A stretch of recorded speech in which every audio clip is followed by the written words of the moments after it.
Amahubo 105. Bongani uJehova, nibize igama lakhe. Nizazise phakathi kwabantu izenzo zakhe. Hlabelelani kuye, nimhubele. Nikhulume ngezimangaliso zakhe zonke. Zibongeni egameni lakhe elingcwele. Mazithokoze izinhliziyo zabamfunayo uJehova. Funani uJehova namandla akhe. Nifunisise ubuso bakhe njalo.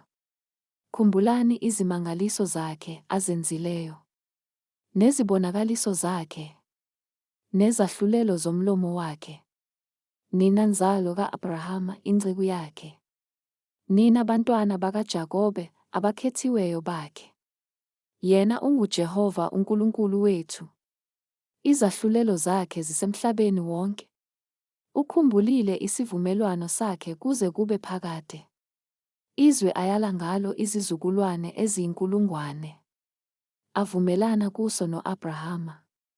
Nesifungo sakhe ku-Isaka. Wasiqinisa kuJakobe. Saba ngumthetho. Naku-Israyeli saba yisivumelwano esiphakade.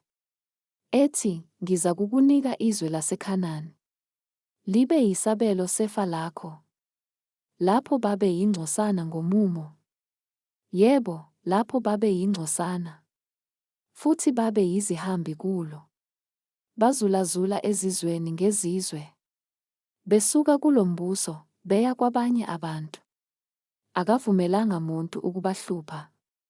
Wajezisa amakhosi ngenxa yabo. Ethi, ningathinti abagcotshiweyo bami. Ningoni abaprofethi bami. Futhi wathuma indlala phezu kwezwe. Walwaphula uzime lwesinkwa. Wathuma indoda phambi kwabo. UJosefa wathengiswa abe yisigqila. Balimaza izinyawo zakhe ngamaketanga. Waboshwa ngensimbi. Kwaze kwaba yisikhathi elagcwaliseka ngaso izwi lakhe. Izwi likaJehova lamhola. Inkosi yathuma yamthukulula. Umbusi wabantu wamkhulula. Wamenza umphathi wendlu yakhe. Nenduna yezinto zakhe zonke. Ukuze abophe izikhulu zakhe ngokuthanda kwakhe. Afundise amalunga akhe ukuhlakanipha. U-Israyeli wayesefika eGibhithe. uJakobe wagogobala ezweni likaHamu. Wandisa kakhulu abantu bakhe. Wabenza babe namandla kunezitha zabo. Wayiguqula inhliziyo yabo ukuba bazonde abantu bakhe. Baphathe izinceku zakhe ngobuqili. Wathuma uMose inceku yakhe. U-Aroni abemkhethile. Benza phakathi kwabo izibonakaliso zakhe. Nezimangaliso ezweni likaHamu. Wathuma ubumnyama. Wenza kwaba mnyama. Kepha baphambana namazwi akhe. Waphendula amanzi abo aba yigazi. Wabhubhisa izinhlanzi zabo. Izwe labo lagcwala amasele. Nasezindlini zamakhosi abo. Wakhuluma kwavela izibawu. Nezinsensane eminceleni yabo yonke.